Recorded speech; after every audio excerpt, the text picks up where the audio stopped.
we are going to place Botox in our patient's jaw in the masseter muscle here. Can you go ahead and clench?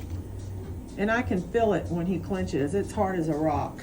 We're gonna place it here, and then we're gonna place it here in the temporalis and on this side. And we've done it before, and it really helped. How long did yours last? Almost 6 months. 6 months. Yeah. So Botox is not only for wrinkles, it's also very good for TMJ and relaxation of the muscles. The belly of the muscle, and we place it right into the belly of the muscle.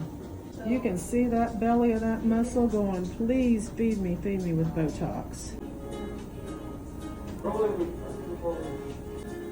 Those don't hurt, do they? Mm-mm.